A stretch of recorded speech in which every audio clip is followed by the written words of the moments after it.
आप सभी मित्रों को मेरा नमस्कार। सबसे पहले मैं यहाँ से सूचना देना चाहता हूँ कि मेरे YouTube चैनल पर जितने भी किसान भाई हैं जो जुड़े हुए हैं उनके लिए भी ये वीडियो इम्पोर्टेंट है। किसी ने कमेंट किया था कि सर क्या वीडियो ये किसान के लिए है। भाई अगर मैं एग्रीकल्चर के बारे में बात कर रहा हूँ तो ये किसान के लिए भी है, और यदि आप YouTube पर हैं इसका मतलब ये है कि आप एक पढ़े लिखे किसान हैं। इस बात को आप समझ लेना, समझ रहे हैं? तो ये वीडियो जो है स्पेशली किसानों के लिए भी हो सकता है, पर इसमें समझ में आपको कम आएगा क्योंकि मैं इसके ऊपर थ्योरी ज़्यादा पढ़ाने जा रहा हूँ। थ्योरी मीन्स है कि कुछ बच्चों की हेल्प के लिए ही है, कृषि की मदद के लिए ही हम ये काम कर रहे हैं। तो इसीलिए आपकी हेल्प भी है और साथ में छात्रों की भी हेल्प है, क्योंकि हमारा जो एक प्लेटफॉर्म है यह प्लेटफॉर्म पूरा 100% कृषि को लीड कर रहा है। मीन्स है कि इसमें खेत भी आना चाहिए, साथ में बोर्ड भी आना चाहिए, क्योंकि कुछ चीज़ें बोर्ड पे सीखी है, लेफ्ट टू लैंड आपने पढ़ा होगा। तो दोनों ही चीज़ें, तीनों ही चीज़ों का हम महत्व बताना चाह रहे हैं। इसलिए यह प्लेटफॉर्म एज अ प्रैक्टिकल और एज अ थ्योरी दोनों से चलता है।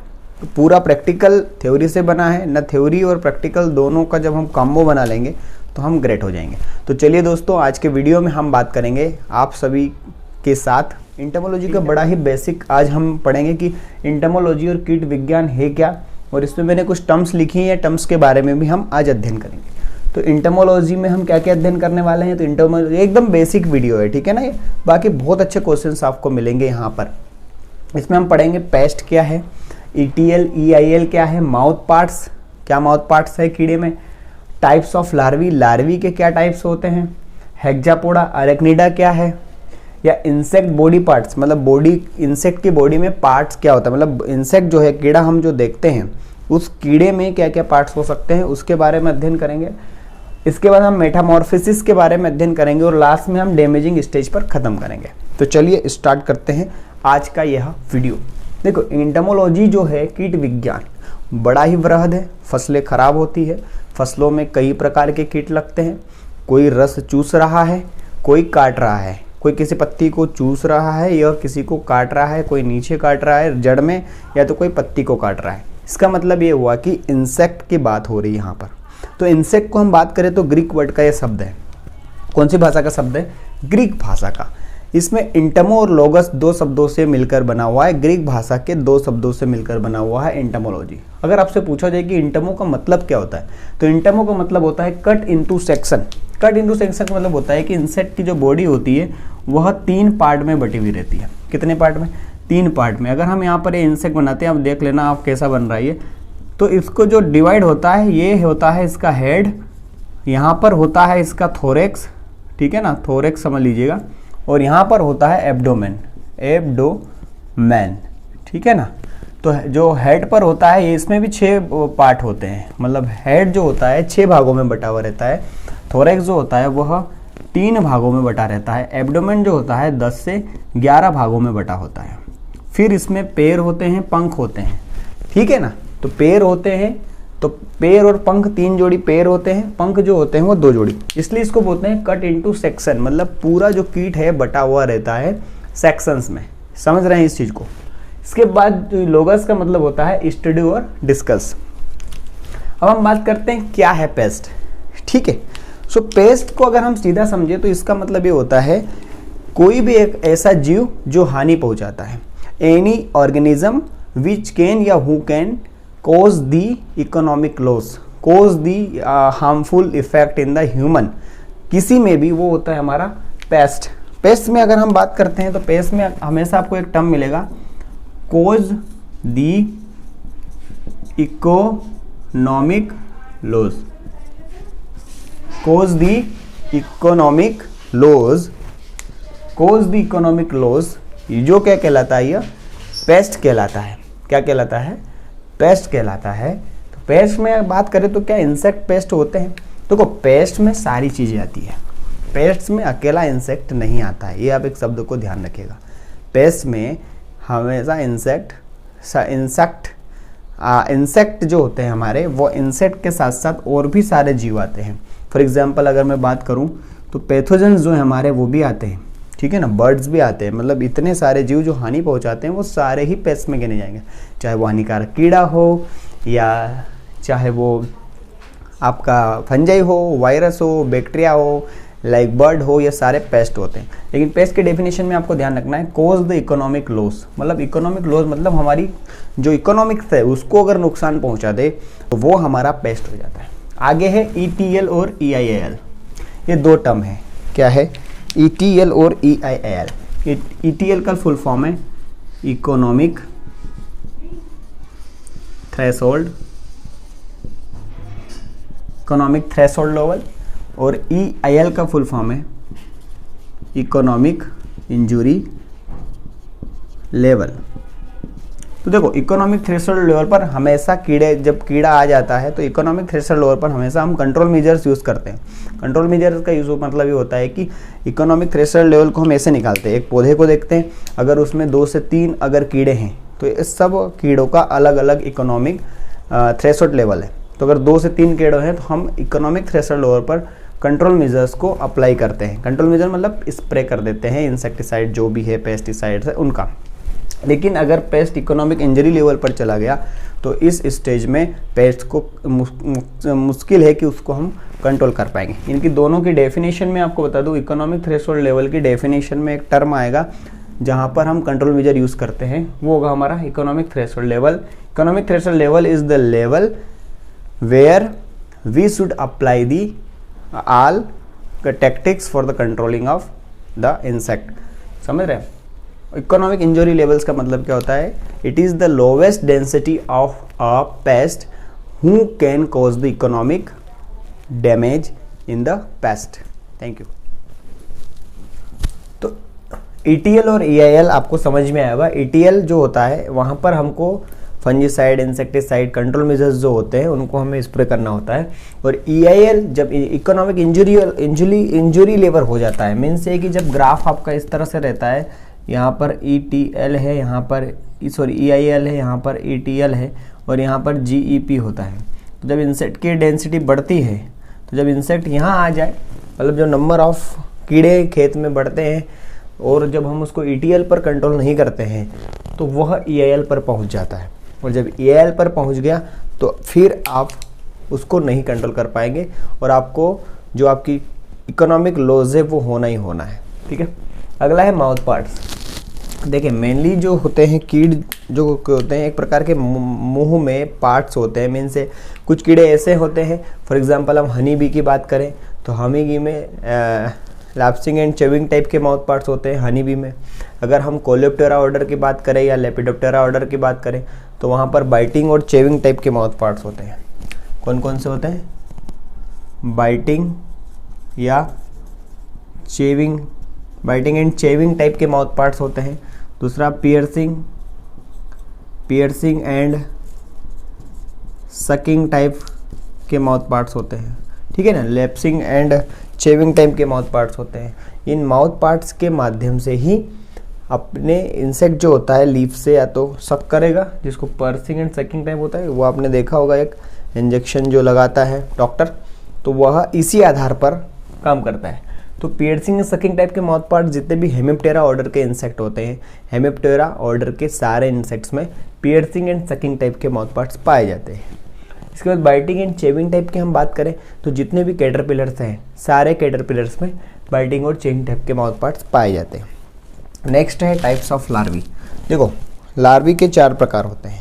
सबसे पहला अगर हम बात करें तो इसमें होता है हमारा निम्फ, हम इसको निम्फ कहते हैं। दूसरे में होता है कैटरपिलर। अगला है मैगट।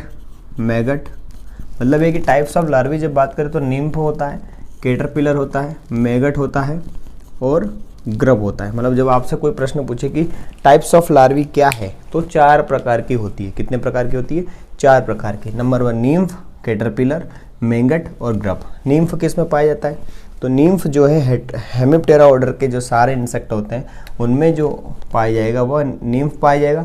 कैटरपिलर जो है सारे नॉक्टिडी फैमिली है, नॉक्टिडी फैमिली या लेपिडोप्टेरा ऑर्डर के जो इंसेक्ट हैं उसमें कैटरपिलर्स हम हानिकारक अवस्था जिसे डैमेजिंग स्टेज कहते हैं, तो डैमेजिंग स्टेज भी है। कैटरपिलर किसकी डैमेजिंग स्टेज है? सॉरी, लेपिडोप्टेरा ऑर्डर की। फिर अब मैगट हम बात करेंगे डिप्टेरा ऑर्डर में मैगट पाया जाता है। डिप्टेरा में कौन आता है? House fly. हाउस फ्लाई सारी किस में आती है? मैगट में। फिर है ग्रब। ग्रब की हम बात करेंगे तो कैटरपिलर, ये ध्यान रखें। सॉरी, ग्रब की हम बात करेंगे तो कोलियोप्टेरा ऑर्डर। कौन से ऑर्डर में? कीटों का जो कोलियोप्टेरा ऑर्डर है उसमें ग्रब पाया जाता है। क्या पाया जाता है? ग्रब। ये समझिए आप, सबसे कीटों का सबसे बड़ा गण कौन सा है? कोलियोप्टेरा है। यहाँ से भी एक प्रश्न आ सकता है। फिर है हेक्सोपोडा और एरेक्निडा में क्या अंतर है? देखो, हेक्सोपोडा और एरेक्निडा में सीधी बात करें तो जितने भी सारे हमारे इंसेक्ट हैं जिनमें 3 जोड़ी पैर हैं वह सारे हेक्सोपोडा में आते हैं। हेक्सोपोडा का मतलब क्या हुआ? हेक्सोपोडा का मतलब वो होता है कि जिन सेगमेंटेड पैर, मतलब जिनमें 3 जोड़ी पैर है सेगमेंटेड, वो होते हैं हमारे हेक्सोपोडा। और अरेक्निडा में हमेशा हमको मिलेंगी अरेक्निडा में माइट्स आते हैं, ठीक है ना। अरेक्निडा में जितनी भी हमारी मकड़ियाँ होती है वो सारी अरेक्निडा में आती है, माइट्स। और यहाँ पर एक क्वेश्चन ही आता है, सिफेलोथोरैक्स किसे कहते हैं? सिफेलोथोरैक्स किसे कहते हैं? तो एरेक्निडा का ये है कि एरेक्निडा में हेड और थोरैक्स दोनों जुड़े हुए रहते हैं। हेक्सोपोडा में ऐसा नहीं होता है। हेक्सोपोडा में हेड, थोरैक्स और एब्डोमेन तीनों ही अलग अलग होते हैं, ये ध्यान रखिएगा। लेकिन एरेक्निडा में दोनों जुड़े रहते हैं। जुड़े रहने का मतलब क्या है? हेड और थोरैक्स जुड़े रहते हैं। तो जब हेड और थोरैक्स जुड़े रहते हैं उसे हम क्या बोलते हैं? सिफेलोथोरैक्स। इसमें एरेक्निडा के जो माइट्स होते हैं इनमें 4 जोड़ी पैर होते हैं। कितने जोड़ी पैर होते हैं? 4 जोड़ी। हेक्सोपोडा के इंसेक्ट को मारने के लिए इंसेक्टिसाइड्स का यूज़ करते हैं, लेकिन अरेक्निडा के कीड़ों को मारने के लिए, जैसे माइट्स हैं इनको मारने के लिए, स्पाइडर माइट है इनको मारने के लिए एक्रिसाइड का यूज़ करते हैं।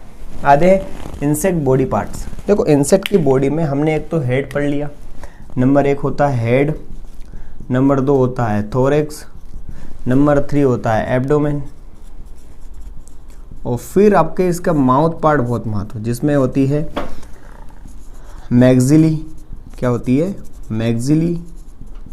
मैंडिबल होता है ना, मैग्जिली, मैंडिबल, लेब्रम, लेबियम और हाइपोफेरिंग्स। ऐसे तो बहुत सारे टर्म्स हैं जो माउथ बॉडी पार्ट्स में ये हम हेड की बात कर लें। हेड के अंदर तो मैग्जिली से इंसेक्ट क्या करता है? जो भोजन वो सक करता है या वो काट रहा है तो उसको कटिंग का काम करता है। तो इंसेक्ट के मुंह में जो कटने का काम करता है वो है मैग्जिली करती है, और मैंडिबल इस कटे हुए भाग को क्रशिंग करने का काम करती है, मतलब उसको खाने का भाग करता है। लेब्रम जो होता है यह ऊपरी होठ होता है, लेबियम निचली होठ होता है, और हाइपोफोरिंग्स जो होती है जीभ का काम करती है। फिर है मेटामॉर्फोसिस। देखो मेटामॉर्फोसिस इंसेक्ट में 2 तरह का मेटामॉर्फोसिस होता है। देखिए, इंसेक्ट में भी मॉडिफिकेशन होता है। इंसेक्ट में कहीं ना कहीं एग होता है, ठीक है, और इस एग से ही किसी में निम्फ बनता है और किसी में एडल्ट, ये वाली साइकिल रहती है। और दूसरे में इस निम्फ की जगह एक larvae plus pupae plus adult. तो कायांतरण का मतलब ये होता है कि कीट अपनी अवस्था को बदलता है, ठीक है। कीट है एग से निम्फ, निम्फ से एडल्ट, इसी प्रकार एग से लार्वी, लार्वी से प्यूपी, प्यूपी से एडल्ट। तो इसको हम बोलते हैं मेटामॉर्फोसिस। मेटामॉर्फोसिस 2 तरह का होता है, डायरेक्ट मेटामॉर्फोसिस, इनडायरेक्ट मेटामॉर्फोसिस। इसको बोलते हैं कंप्लीट मेटामॉर्फोसिस और इनकम्प्लीट मेटामॉर्फोसिस। इनकम्प्लीट मेटामॉर्फोसिस का एक और नाम है हेमीमेटाबोला। इनकम्प्लीट को बोलते हैं हेमीमेटाबोला और कंप्लीट को बोलते हैं होमोमेटाबोला। मीन से है होमोमेटाबोला में जिसमें 4 अवस्थाएं मिलेगी, एग, लार्वी, प्यूपी और एडल्ट। ये चारों अवस्था जो होती है वो कहलाती है हमारी होमोमेटाबोला। और जिसमें ये 3 होगी, एक, निम्फ और एडल्ट, उसको बोलेंगे हम हेमीमेटाबोला। तो होमो और हेमी को आपको समझना है। फिर है डैमेजिंग स्टेजेस। अगला जो एक शब्द है डैमेजिंग स्टेजेस। तो डैमेजिंग स्टेज में यही बात हो जाती है जो मैंने आपको पढ़ाया था। निम्फ किस में बनता है? कैटरपिलर किस में बनता है? मैगट किसकी हानिकारक अवस्था है? और ग्रब किसकी हानिकारक अवस्था है? तो निम्फ हमेशा आपको मिलेगा हेमिप्टेरा ऑर्डर के कीटों में। हेमिप्टेरा ऑर्डर के कीटों में कौन मिलेंगे? निम्फ। जैसे आपकी वाइट फ्लाई है, आपका जेसीड है, आपका एफिड है है ना, बग हैं, छोटे बग है, बड़े बग है, मिली बग है, इनमें सारे निम्फ और एडल्ट दोनों ही हानिकारक होते हैं। और एक कौन से गणों होंगे, हेमिप्टेरा और होमिप्टेरा, दोनों में ही निम्फ और एडल्ट दोनों ही हानिकारक होते हैं। लेकिन कैटरपिलर हमेशा आपको मिलेंगे लेपिडोप्टेरा, लेपिडोप्टेरा गण के ऑर्डर्स में हमेशा कैटरपिलर मिलते हैं। लेकिन एक, और इसमें कैटरपिलर को मॉथ भी कहते हैं। क्या कहते हैं, मॉथ, कैटरपिलर्स को हम मॉथ भी कहते हैं। तो एक इंसेक्ट है फ्रूट सकिंग मॉथ, कौन सा, फ्रूट सकिंग मॉथ, जिसमें हानिकारक स्टेज एडल्ट की होती है। किसकी होती है, एडल्ट की, ये ध्यान रखना है। फिर मैगट, तो जितनी भी हमारी फ्रूट फ्लाई होती है, सारी फ्रूट फ्लाई जो होती है वह, उसकी हानिकारक स्टेज मैगट कहलाती है। फ्रूट फ्लाई की सारी स्टेज जो होती है वह मैगट में आती है, और इसका जो ऑर्डर होता है वो डिप्टेरा होता है, समझ लीजिए चीज़। और ग्रब आपको पता ही है, caterpillar, sorry Coleoptera order, Coleoptera order में सारे ग्रब्स अटैक करते हैं। मतलब आपसे पूछ लिया जाए कि कोलिप्टेरा ऑर्डर की डैमेजिंग स्टेज का नाम बताइए, तो उसमें आपको ग्रब लिखना है। क्या लिखना है, ग्रम्प। यदि आपसे पूछ लिया जाए कि लेपिडोप्टेरा ऑर्डर के कीटों की हानिकारक अवस्था का नाम बताइए, के लेपिडोप्टेरा। ठीक है, तो इस तरह से यह बेसिक वीडियो था एंटेमोलॉजी का। वीडियो देखने के लिए आप सभी का धन्यवाद। जय हिंद, जय भारत, भारत माता की जय, जय हिंद।